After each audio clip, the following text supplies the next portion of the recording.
Guys, we are doing a K-State fantasy football draft here today.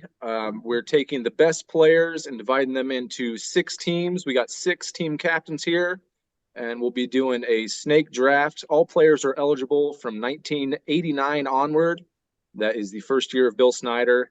That's about the same time all of us here were born, so that's kind of what we're familiar with, and it's going to be easier to kind of compare players in that time frame. First up, we have the chef, Andre Napier. You can find him at Chef Andre Napier and also at the Cocaine Willie podcast. I got the second pick, the K-State fan on Twitter. Number 3 is Brandon Davis. Doesn't have a Twitter, but you can go down to Mobile Revive in Aggieville and bug him like I like to do anytime I'm in town. The 4th pick, we got Justin Nutter, at Jay Nutter, one of the co-hosts at College and Kimball podcast. Number 5, we got Alex Speth. You can find him at Twitter at Alex Speth. Then at the last, we got Jeff Burkhart at Jeff_Burkhart, the other co-host of the College and Kimball podcast. Let's kick it off. Andre, you got the number 1 pick. Yeah, absolutely. And when you get the honor of the number 1 pick in the K-State fantasy draft, you got to go with arguably the greatest player to ever touch a football at Kansas State University. That's Michael Bishop, the quarterback, the original number 7, the guy we all love, closest to winning a Heisman in my opinion. And I mean, he did everything in '98. He was the guy, led the team in rushing, or was probably second in rushing. Insane numbers: 23 touchdown passes, 5 interceptions. Was an absolute stud. Michael Bishop, Mount Rushmore, the number 1 head you're putting up there. Give me Bish. Fantastic pick. I wish he would have dropped up too, but I definitely can't blame you there. The other guy I think is on everyone's K-State Mount Rushmore, Darren Sproles. That's who I'm going with. The best maybe playmaker in K-State history, all-time leading rusher. He could do everything for K-State. He was huge player in the NFL, but always remember his time at K-State, especially that 2003 Big 12 championship game where he just took over. If you want a guy that's going to do everything for your offense, it's Darren Sproles. All right, number 3 pick. Who we got? All right. We have L. Roberson. L. Roberson, one of my favorite quarterbacks. I think underrated as a quarterback, but one of my favorite moments from L in 2002 when we upset USC. Who picked us to win that game? I most certainly did not. So we came out with the upset, 4 touchdowns. I know you did, Clint. He threw 4 touchdowns, and then the next year we came in highly ranked, I think number 7, and that was all because of L and Darren Sproles too. But definitely one of K-State's best quarterbacks of all time. Yeah, some people might say that's a little bit early for L. Roberson, but trying to get a quarterback might be the most important thing in this draft, so I don't blame you at all. He was definitely a stud. All right, number 4, we got Justin Nutter. Yeah, I know we got a couple quarterbacks off the board already. I don't think anyone would argue with any of those picks, or obviously Sproles at running back. One thing K-State's not had a lot of really in its history is elite level receivers.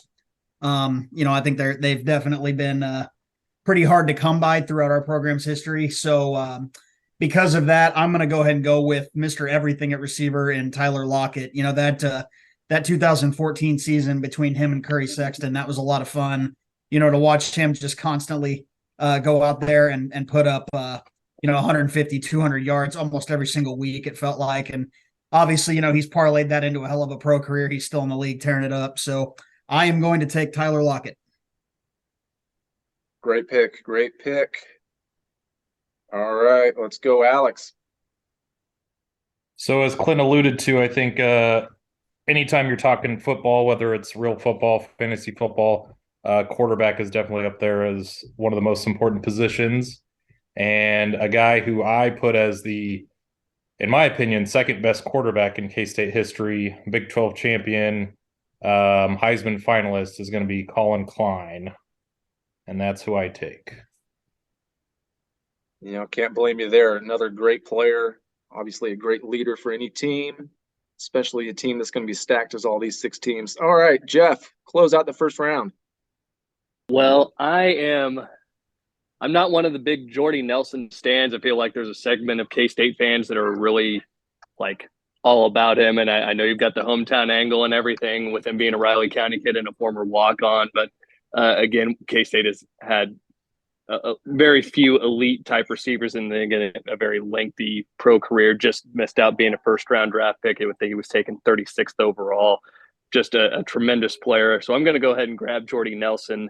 And I know like that 2007 season, he was just a monster. That was pretty much the one and only play that Ron Prince and company had in the bag of tricks there, and he racked up over 1,600 yards that year. He was so much fun to watch, and just wish we had really had a chance to see him flourish as a wide receiver and be healthy all of his career. I know that was one thing K-State fans we really didn't miss out on with him.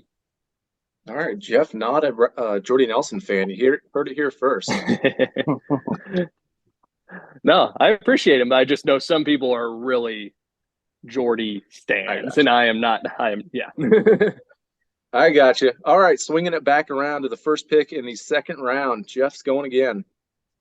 So I'm going to flip the script now, go defense, and I'm a huge fan of those Snyder 1.0 mob defenses, and I'm going to go with a guy that I loved watching as a kid. One of the first players I really remember just wrecking shop, and a guy who played very early in his career for K-State, and that was something that Bill Snyder did not do often. That was Darren Howard, K-State's all-time leader in sacks at 29 and a half.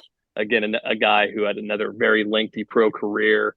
I know I think he goes by Saccavelli. I think that's his Twitter handle. He was just a monster. He was so much fun to watch, and just a very gifted athlete. I remember watching some of those highlight tapes from like '99, and he had a bunch of pick sixes that season, just going up and snatching the ball out of the air. He was a freak. He was a freak. A lot of fun to watch. Great pick. Great player. All right, Alex, you're up. So I think we got the best quarterback, best running back off the board already. And I think the guy who's probably the second best running back in K-State history, and I don't know if that's recency bias, but I think the stats back it up, but I'm going to take Deuce Vaughn with my second pick. Yeah, absolutely.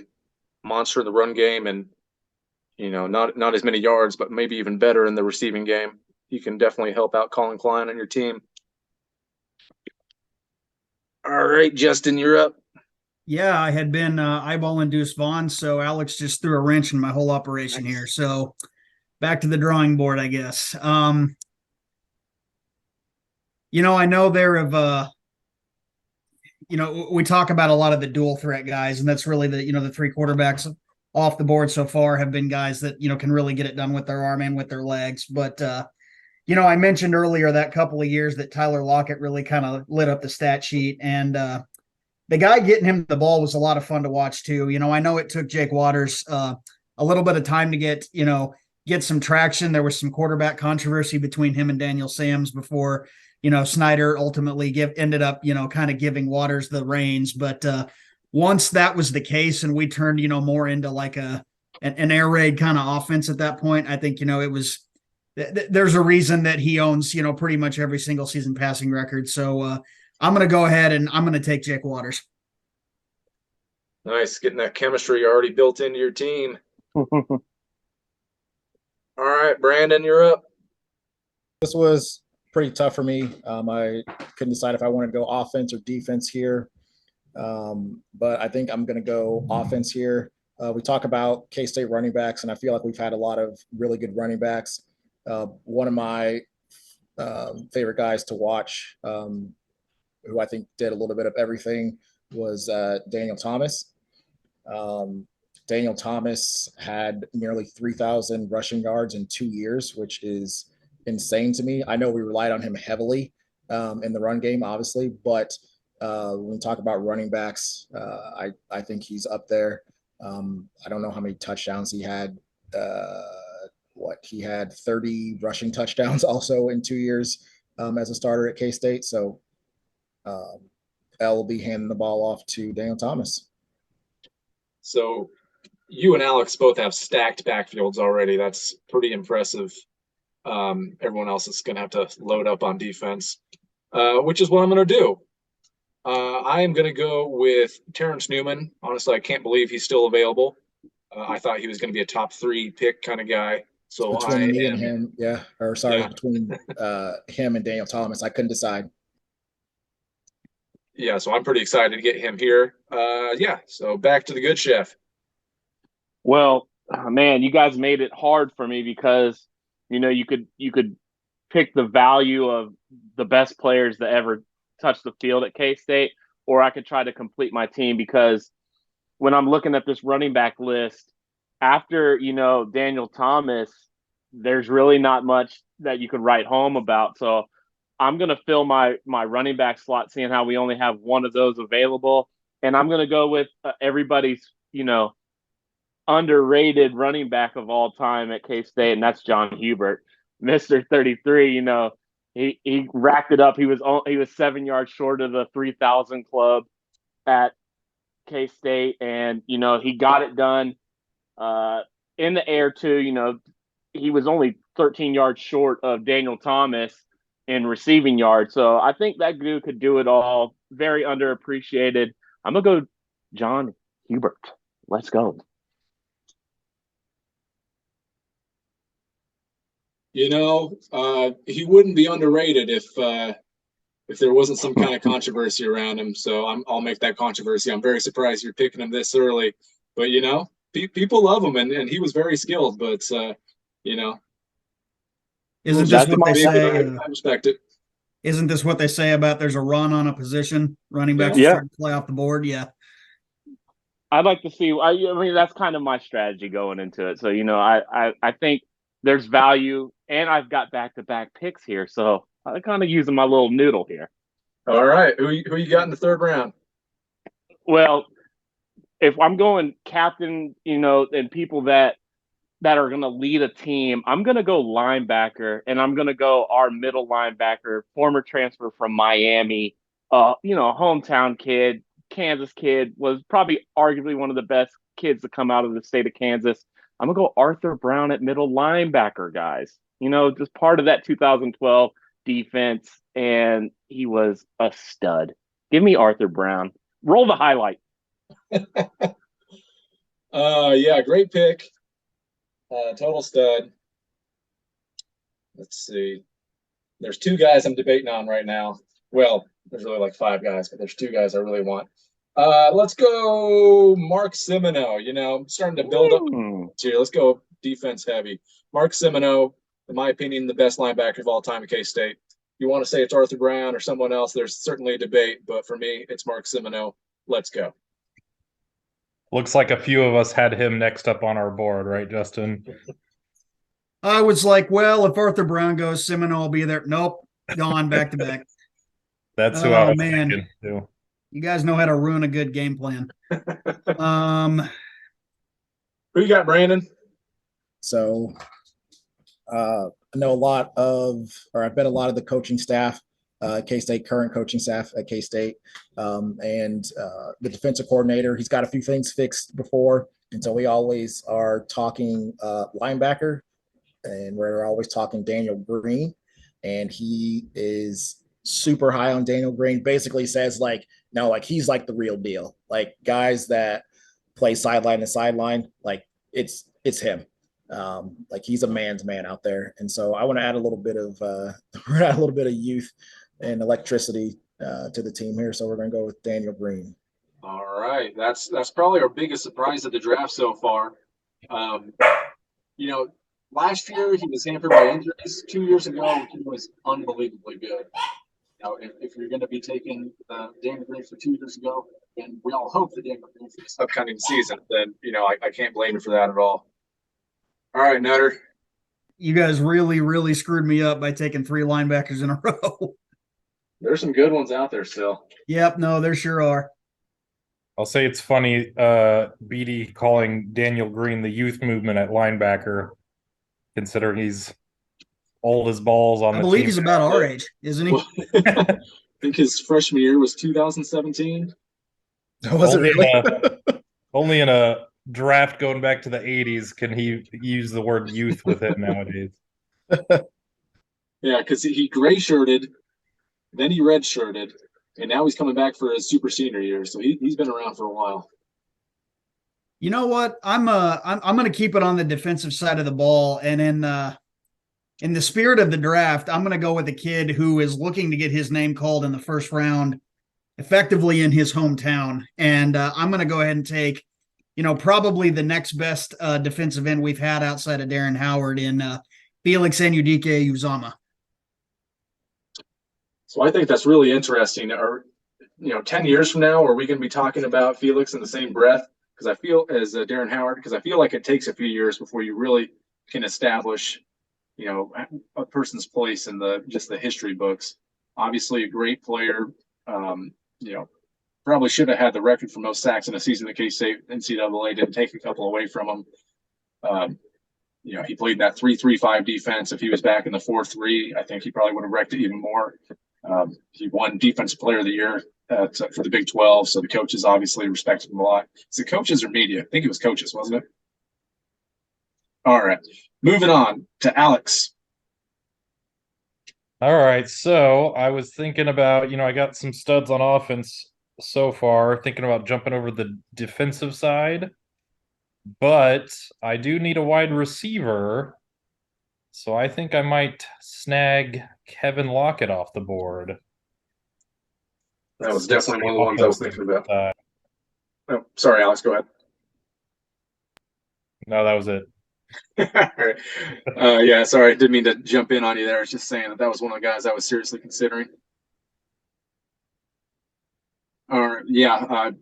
Kevin Lockett is probably my first favorite player at K-State. He was unbelievable. For people who are a little too young to have seen Kevin Lockett, you look at his stats and you think this guy didn't even break 1,000 yards in the season. Just go watch his highlights. Go find the highlights. They're crazy.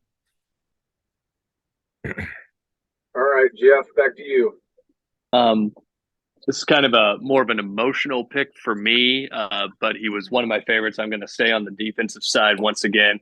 And this might be a little early for him, but Josh Buell, just a menace at linebacker, especially for a guy who was undersized, obviously at 6 foot and probably 210, maybe on a good day, but had 184 tackles that senior season in 2003. K-State single season record, obviously, was part of the Big 12 championship team, obviously part of those great defenses in the early 2000s. He was so much fun to watch, just flew around to the ball. And again, a guy that I think could still translate and play well today in this type of style where offenses are much more open. So yeah, I'm going to go ahead and grab Josh Buell. So I know it's back to me here. I'm going to take Chris Canty with my next pick. Finalist for the Thorpe Award. Again, we talked about playing in different eras and everything. And How is again, it your pick? It's his Did you pick. go back to back? It's back to back? Oh, no. Yeah, that's why you had back-to-back picks earlier. Oh, no. He's taking my pick. We're fighting over this one. I don't think he would have made it much farther.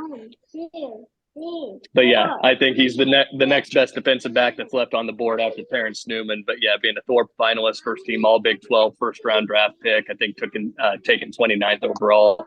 Again, in an era where you could actually put your hands on wide receivers and jam dudes at the line, he was a stud.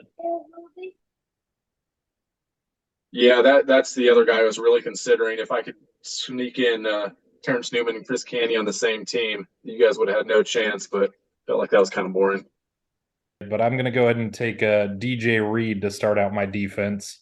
I think he's probably, up there in the top 3 or 4 of best cornerbacks in K-State in the era that we're drafting from. Just incredible ball skills and physicality as a cornerback. And he's, still doing it in the NFL and doing it pretty darn well. So.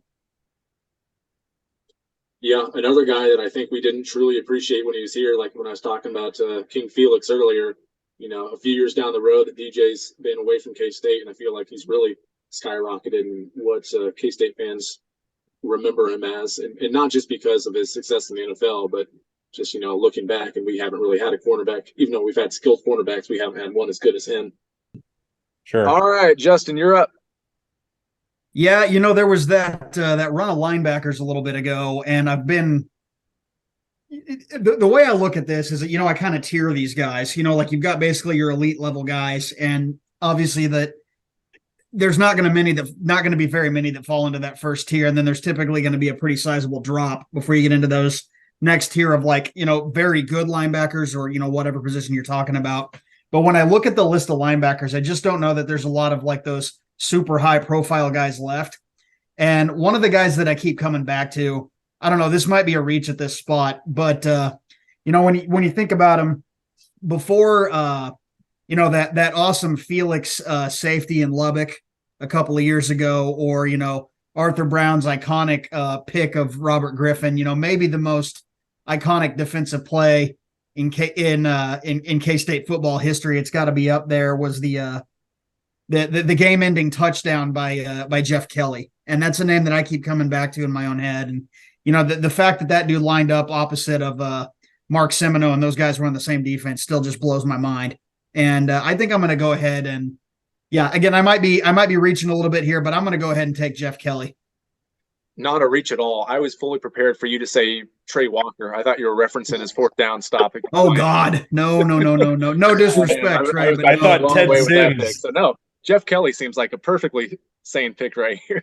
I thought you were going to go with the Ted Sims pick 6 in the Big 12 championship. Yeah, and that's a good one. Don't get me wrong, but the game was so far out of reach at that point. It's hard to put that in the same breath as yeah.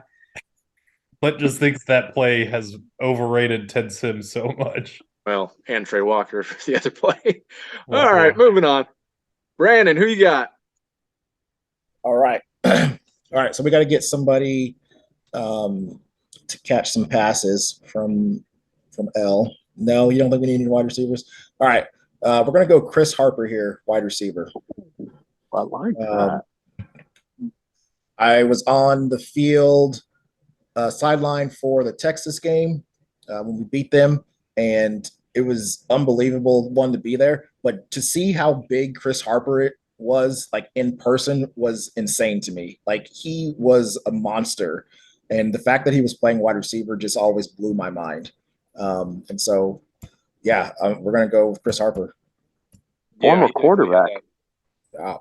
I think that's a good pick. I think Chris Harper is a guy that, if you're a younger fan and you didn't watch him play, he probably doesn't have the stats to jump off the screen, but that dude just made so many big plays and, pretty much caught everything that came his way. And, Yes. He was a really vital part of two really good teams in 11 and 12. So arguably the strongest hands. I mean, he made catches with DBs on his back, and he's just holding onto the ball just with. Oh yeah, it's just he was so violent. I love that guy on an out route and a straight stiff arm. He was clutch. Loved Chris Harper. Absolutely. The people's champ. All right, I'm also going to go wide receiver here. I need to beef up my offense, so I'm going Quincy Morgan. Like Justin said earlier, they kind of go with tiers here, and I think he's the last guy left in the elite wide receiver tier. So I think he boosts my offense quite a bit. Ooh. It's a good pick. It was between Chris Harper and Quincy Morgan for me as well. Well, I got the better one, so. All right, back to the end. Woo.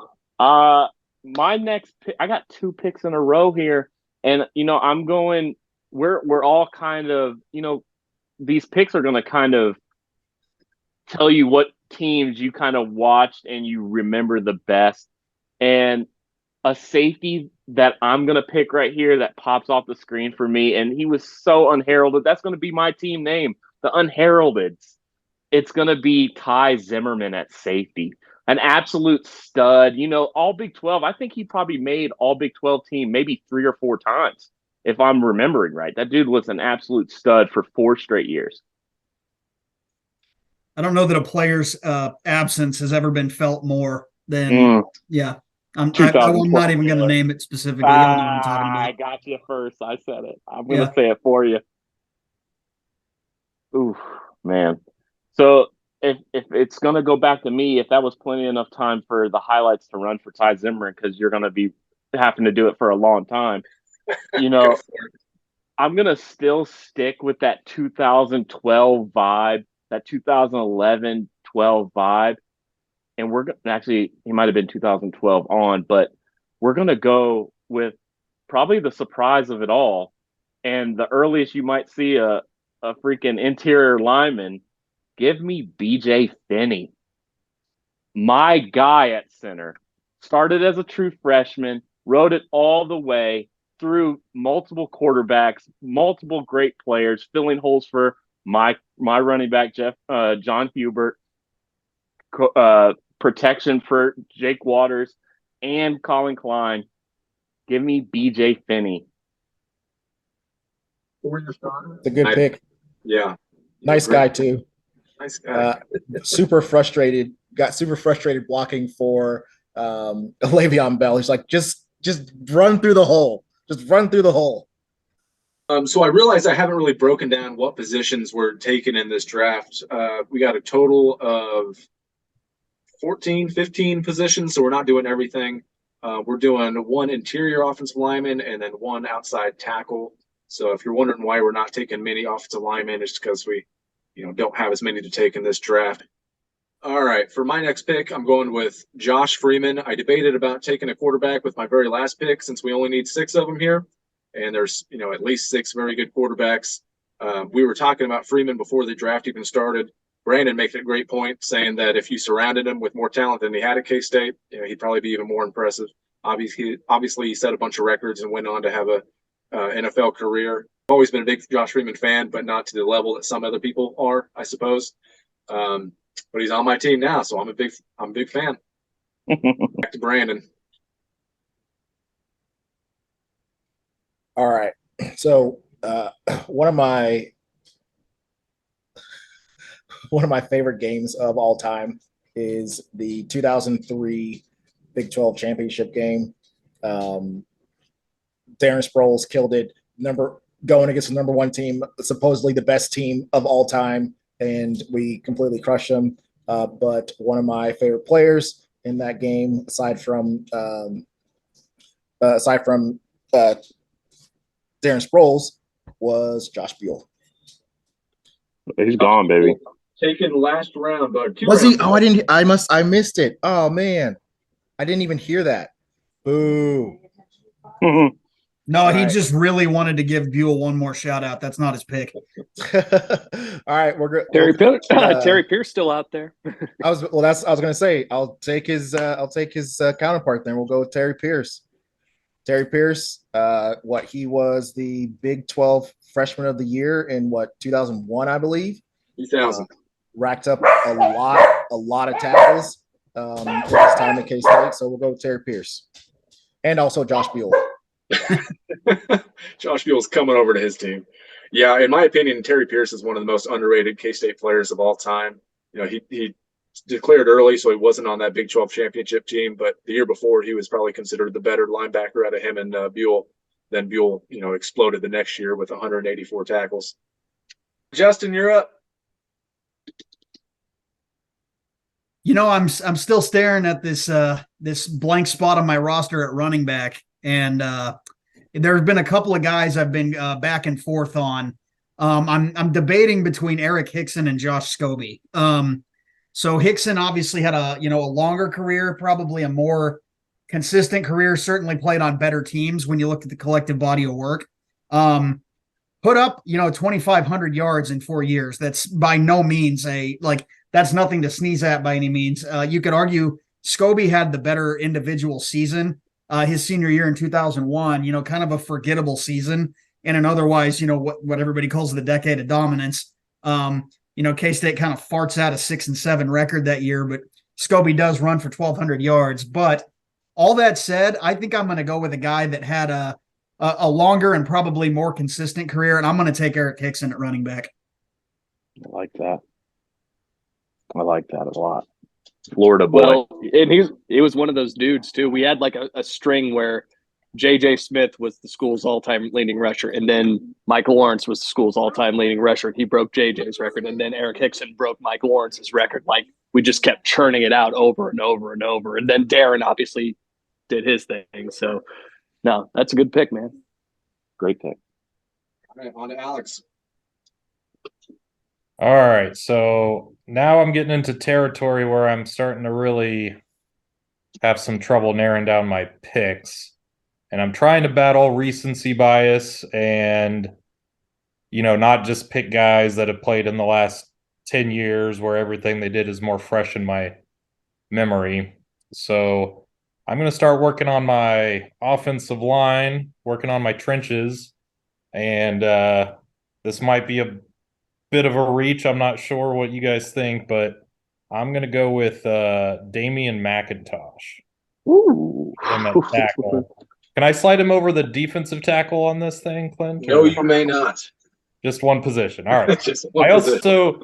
I also have always loved Damian McIntosh because when he was playing and I was a little kid, he used to come to my church every now and then. So he was this huge K-State player, and I thought he was like super cool, and always remembered him. So he is my first in the trenches pick.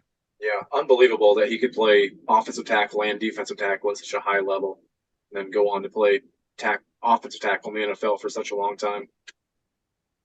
All right, Jeff, you're up. Man, I feel like I need to round out receiver here, and I'm gonna take a guy that I feel like this kid could he's older than I am, but he would wreck shop in today's game. I'm gonna grab Aaron Lockett. I think that he would just be he's got to be a guy who watches today with seeing all the flares, all the bubbles that they run for dudes out of the slot, and just wonder it was great. Obviously, he was super explosive in the year that Bishop was his quarterback. He was just shy of 1,000 yards that year. But a lot of that, obviously, a byproduct of having Darnell McDonald running opposite you. But he was a guy I felt like could have been just a guy just in the wrong era more than anything else. He was just an electrifying guy to watch. Had 3 punt return touchdowns. Was an All-American his senior year for punt returner. Picked up the slack too that season when David Allen went out with an injury. Yeah, so I'm going to go ahead and grab Aaron. Given where you got him, that's an incredibly high value pick. Jeff, back-to-back picks here. I am stunned that he is still available, and I feel like I need to grab somebody on offensive line. Give me Nick Leckie. Come on. Nick Leckie, boss. Yeah, if he was still there, I was going to take him. I was at the Big 12 championship in 2003, and I never forget that play where we were up 21-7 driving, getting ready to really put the hammer down, and somebody popped the ball out from L when we were getting close to Oklahoma's red zone, and Nick Leckie just had the warrior, just the army crawl, grabbed it, ripped it back in, and we finished off that drive with a touchdown pass to Antoine Polite. But I mean, that if there was a better encapsulation of his career at K-State, I don't know if that play exists. He was just an animal. And again, a guy who played as a true freshman under Bill Snyder, and you just didn't see that a whole lot. He was one of Snyder's best offensive linemen, in my opinion. For sure. He'd rank number 1 for me out of all offensive linemen. All right, Alex, back around to you. All right, I went offensive line with my last pick, so I'm going to jump over to the other side. And Clint, do you have a list of how many Big 12 Defensive Player of the Years we've had? Not right on me. I bet I could figure it out. All right. Well, I know this guy was, and I don't know if he's the last one on the board that won that award, but I'm going to take Jordan Willis. Good one. 3rd all-time in school history in sacks. I'm pretty sure still. Mm-hmm. I don't.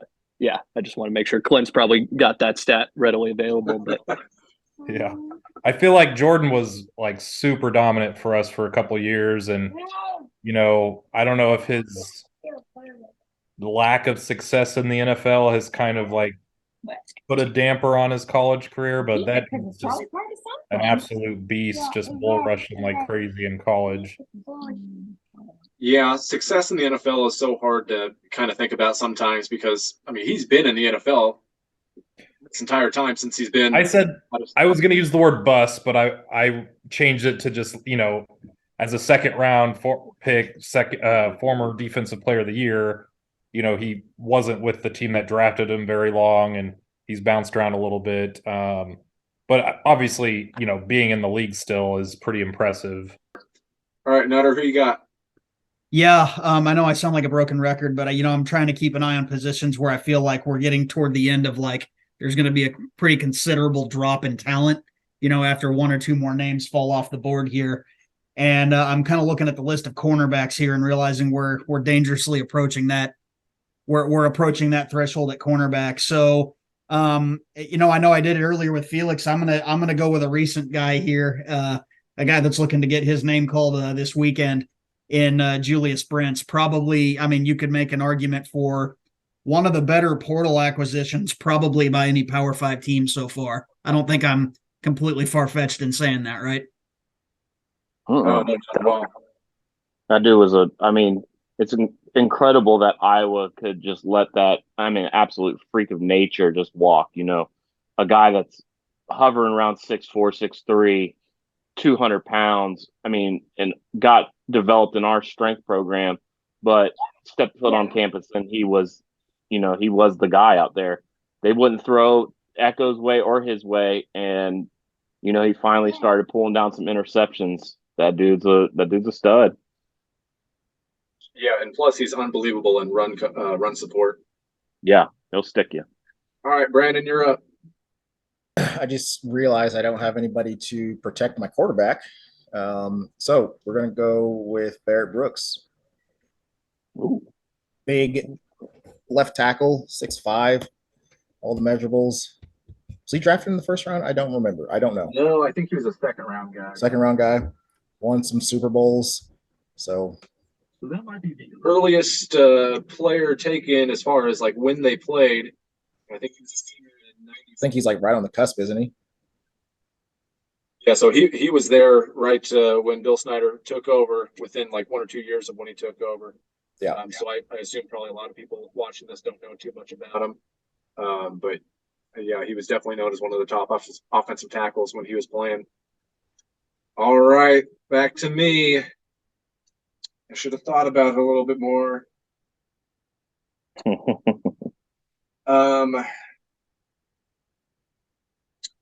Let's go. I'm going to keep going on defense. Niall Wyron, defensive end, a guy who a lot of people don't know about because he didn't do anything in the NFL. But go watch his highlight tape. He's a lot of fun. He's the guy that you've probably seen a clip of him. Super. Definitely wouldn't be allowed today, but a lot of fun watching those old school guys and the way they used to throw around the quarterbacks. All right, the good chef. Let's go. Wide receiver, I'm absolutely blank on picking wide receivers right now, so I'm going to go with my wide receiver position. And it's a toss-up. A name's been tossed around here or there, but I'm going to go with one of probably, I don't know, maybe top 5 seasons in Kansas State history of single seasons, and it's going to go James Terry. 2003, he was a stud, 13 touchdown receptions. He had a saucy. What did he wear? 5? I think he wore 5. Just a saucy number. It was only here 2 years, but the dude was an absolute stud in 2003. I'm gonna go James Terry at wide receiver. Yeah, he was 82 his junior year, then switched to 5 his senior year. Great, dude would have had run back-to-back. Oh, I'm sorry. I was just going to say he would have had back-to-back 1,000-yard seasons. We threw him. He had really bad problem with drops his first year, but got it shored up obviously, and was just a monstrous senior year. And that he was so much like Snyder just had that archetype that he found. Okay, we're just going to bring somebody in. We'll have a really tall, rangy guy like Darnell McDonald, and it was Quincy Morgan, and then Terry was the next one in line. They were just churn them out. I have no idea how we were always able to identify and just get great production out of that position, but Snyder was great there. That's my guy. What is it? And then Tony Madison, who didn't really pan out. Nah, we kind of crash and burn on that one. That is the name drop of the evening, Clint. Yeah, I think he'll be on the board pretty late. Maybe. Undrafted. So my second pick on this snake wraparound, you know, it's it's a tough one to decide because we've had a run on corners, and I think only me and Brandon have corners left. But I'm going to go ahead and just go out there now. I'm going to go with the 2012 running mate with Ty Zimmerman. I'm going to have a 2012 kind of defensive feel. I'm going to go Nigel Malone. He was an absolute animal too, junior college player. I mean, talk about a recruitment that was out of nowhere. I think he was a late arrival out of a San Francisco junior college, and he was a transfer from Fresno State. Comes in and takes a starting spot immediately as soon as he steps on campus, and he might have had maybe 5 or 6 interceptions that season. What a beast! I love Nigel Malone. Very unheralded. People don't talk about him, but that duo, I'm not even going to give the name away, but the duo of that 2012 with Nigel Malone and word my mouth, blank them in, but Bubba Chapman, give me Nigel Malone. Yeah, I didn't even know about the thing with Fresno State. So DJ Reed had the similar path where he was a walk-on Fresno State. Maybe I'm thinking of DJ Reed. My bad. He definitely was San Francisco Junior College. Yeah, they came from the same area. All right, yeah. All right. I need to get some offensive line help, and I feel like there's a lot of guys out there that are very good, and but man, there's just one guy I really want to take, and that's Cooper Beebe. His story's finished here at K-State, but I think he can easily go down as one of the top offensive linemen ever at K-State. We're not projecting anything on here. The player I'm getting is the player who's already played at K-State, and so within his first 3 years at K-State, that's the guy I want. If he gets even better, that's great. But he's a stud. Is that our first current guy off the board? No, we had Daniel Green earlier. That's right. So tough deciding here. I think I want to go defense, but I kind of want to strip the offensive line or defensive line. You know what? We're going to go defense. Give me Jeremy Butler. Cornerback. I am literally looking at his wiki right now, man. You swiped Cornerback. He actually had a pretty relatively early in his NFL career, pretty solid, which was always interesting to me because I growing up, a lot of K-State players that got drafted, we never saw them do a whole lot in the NFL. But he was one of those guys, one of those first guys to me that kind of stood out. I was like, okay, wow, he's playing defense, and wait, he went to K-State too, so it's cool. Yeah, he left after his junior year, and the thing I'll always remember about him in the NFL is he's on Michael Vick's highlight tape by hitting him at the ankles when Vick was trying to jump in the end zone. So Vick kind of does a flip in the air and lands at about the 1 yard line. Yeah. All right, Justin's back up. This is a guy that, I think predominantly was a guard while he was in Manhattan, but I think he took at least a couple of snaps at every position across the line and has in turn turned into a multi-year starter in the NFL at center. I'm going to go with a versatile pick on the offensive line in Cody Whitehair. Great pick. That's someone who I was considering at my last offensive line spot. Solid. And you said you're taking him as an interior guy?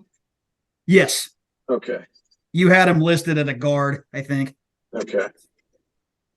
Yeah, I was literally just checking what he was listed at on this draft because I was about to take him, but I already took a tackle. So thanks, Justin.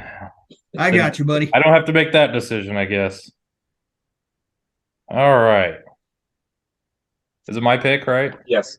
Okay. The guy that had just an outstanding career. I believe he started as a freshman which did not, I could be wrong, but that did not happen too often with Bill Snyder. At least he got some playing time as a freshman, and he's still playing in the NFL. I'm going to go with Dalton Reisner. That is a pretty solid pick. Yeah, it seems like K-State always has at least one elite offensive lineman that they can kind of lean on. I'm really struggling because there's like 3 guys that are emotional picks that I really want to pick, but I think we're still a little too early for it. So I'm trying to go with more of the value picks than the emotional picks. But their names just keep popping out at me, but we'll save those for a different round. All right, I'm looking at Jeff's draft board here. His team, and he has yet to take a quarterback and running back, but everyone else has. So I guess he can wait till the very end of the draft if he wants to do that. Who you got, Jeff? Yeah, I feel like we've hit a point of diminishing returns on some of those positions. But I'm going to go and continue to buck the trend here. Taking a D tackle, Big 8 Defensive Player of the Year in '95, Tim Colston, top 10 all-time K-State history in career sacks, also top 10 in tackles for loss. Was the Big 8 Defensive Player of the Year in '95. Again, I'm a sucker for those mid to late '90s defenses, and he was a guy again who, I say it all the time. I use the expression wreck shop, but that's exactly what he could do. Just a lot of fun to watch. Yeah, another guy who I think is definitely slept on by K-State fans. He's one of the greatest of all time for sure. At a position where we just frankly, and no one does, nobody has that many dudes at D tackle. I decided in the 2 minutes here in between that I am going to go ahead and grab a quarterback. And I know a lot of people are big Sky Thompson fans, and I'm certainly not a hater. Right? I think he was great at Kansas State, and we just unfortunately we were never really able to get to the next level with him. But I'm going to grab again. I kind of show my age here. I'm going to go ahead and grab Chad May. Obviously, all Big 8 honors back to back in '93 and '94. He threw for what was then a school record, 2,682 yards. That was eventually broken by Michael Bishop a couple years later. But he was just one of those guys, too. And again, I've talked about it where the Big 8, obviously, in those days, Colorado ran the ball with, Rashawn Salam and everybody else. Nebraska ran the ball with insert, if it was Tommy Frazier or Makovica, Lawrence Phillips, whoever it was. Everybody ran the ball. And then here comes K-State, and this is really, the halcyon days of Bill Snyder, and this is him zigging when everyone is zagging, and we're sitting here just dinking and dunking to Kevin Lockett, Andre Coleman, Mitch Running. Those teams were, again, really ahead of their time as far as the conference goes, and I think that was a big reason why K-State went from just being kind of a middling Big 8 team at that time to obviously being a conference title contender in '93 and '94, and Chad May was a big reason why. All right, everyone's quarterback position is filled. First position to be so. All right, Alex, you're up. All right. I think I'm getting into this territory of I'm seeing names and I'm remembering more maybe how I felt about a player rather than what their actual, accomplishments and statistics are. I don't know if you guys are having the same kind of internal conflict. But I guess I'm just going to start, drafting based on emotion, and I need some guy in the back end of my defense, and one of my favorite all-time safeties in K-State history is Rashad Washington. So I'm going to go back there. Damn it. Tyson Hartman, right? Rashad Washington? Tyson Hartman. No. That's what I heard. No shade to Tyson Hartman, but I'm just kidding. Yeah, I totally agree. It seems like everyone's favorite safety was Rashad Washington. Anyone who watched him play, he was just so much fun to watch. I mean, he played running back, and then he switched to safety. Anytime he got the ball, he looked like running back there. I'm being legit. Like, I remember loving him and thinking he was awesome, but you could pull up stats and statistically prove that he was terrible, and I'd be like, I don't know what his stats are. I just remember loving the guy and thinking he was pretty damn good back there. So, I mean, he was one of the all-time coolest looking K-State players. I mean, he was a absolute. How tall was he? He had to be about 6'3", right? Also, safeties at the same time, safety is such a hard position to judge, without what, like stats don't really give you a great view of how good a safety is. So He was definitely what I think of like as one of those incredibly physical in the box, bust your ass in the hole safeties. And he wore a dark visor. Hell, I mean, I think he wore a lot of wristbands. If I remember correctly, that was just my guy. He just looked cool. Justin, who you got? Yeah, so I'm gonna before I make my pick, I just want to make another note about this is a guy I'm only not taking because frankly he hadn't been here long enough and he's dealt with some injuries. But I think when we look back on this guy's career, you want to talk about fan favorites, and this dude's got the play to back it up. I just want to give a shout out to Kobe Savage. I really hope that dude is able to come in and tear it up. It sounds like for all intents and purposes, he's recovering really nicely from that injury, and I think he's a guy that everybody loved. That stop he had on third and short against Texas was just an absolute thing of beauty. It's really unfortunate he wasn't able to be on the field to reap the benefits of that Big 12 championship this year. But while we were talking about safety and fan favorites, I just wanted to make sure I gave that dude the credit that I think he's due. That said, You're not picking him, huh? Are you picking Kobe? No, that's why I said he's no. He's I just wanted to make sure to give him a shout out because we were talking about guys that we'll remember fondly, even if their body of work doesn't necessarily back it up. I think that dude. I mean, he comes up in really clutch spots. He may not totally fill up the stat sheet, but I just think he's a really impressive player, and looking forward to see how he can wrap up his career. I am going to.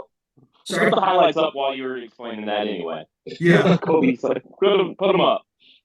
I do want to keep it at safety. I'm actually going to turn back the clock a little bit, and I'm going to go with the first All-American in the Bill Snyder era in I almost said Jesse Tetuan. Jamie Mendez. I was looking at the name on the list. I almost said the wrong name. Damn it. It's a great pick.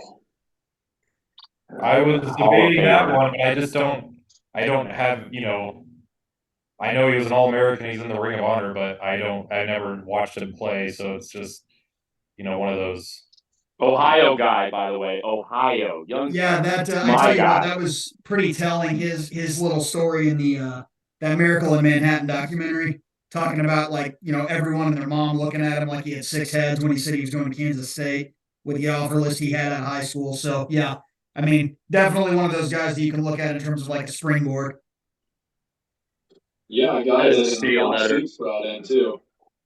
All right, Brandon, who you got? So Kobe Savage is definitely one of my favorite players.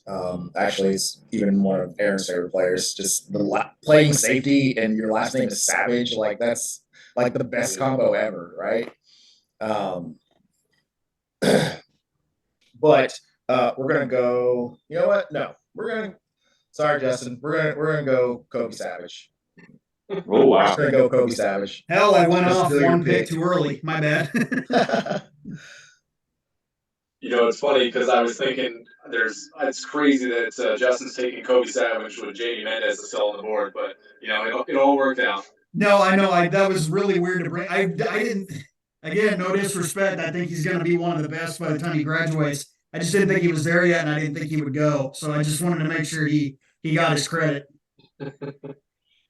All right, so I'm looking at defensive tackle, and when I think of defensive tackle at K-State, I think there's two elite guys. So I want to make sure I grab him before there's no more elite guys on the board. I'm going Mario Fadafehi, All-American, huge disruptor in the middle, plus just a really fun guy to watch play football.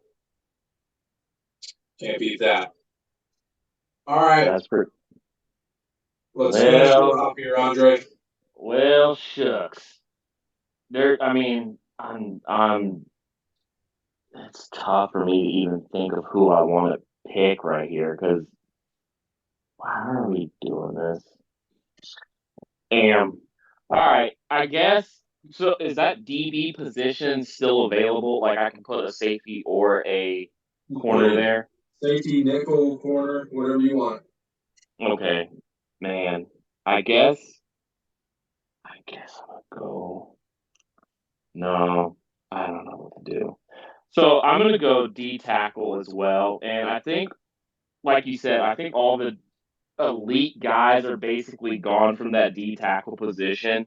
But I'm going to go with a guy that I think is fits the theme of my team, and he's unheralded, former walk on. I mean, when you look at him, you would never, ever, ever think that he would amount to anything, especially playing at an elite level in Big 12 football, and that's Will Geary. My guy, number 60, was handed that number and never changed from it. Was a incredible wrestler in high school, and it showed when he was in those trenches battling versus, guys that were 6 inches taller than him and probably 30 pounds heavier than him. He would just battle, and he busted his ass. And for, some teams that weren't really all that dominant, but my guy, Will Geary, at nose, freak of nature. Representing Topeka High. I love it. Yeah, an absolute rock in the middle. All right, guys, that's going to do it for day one of the draft. That's 8 rounds. Let us know what you guys thought. If there's any great picks, let us know. If there's any reaches, let us know. Who has the best team so far? And tune in next time. Thanks.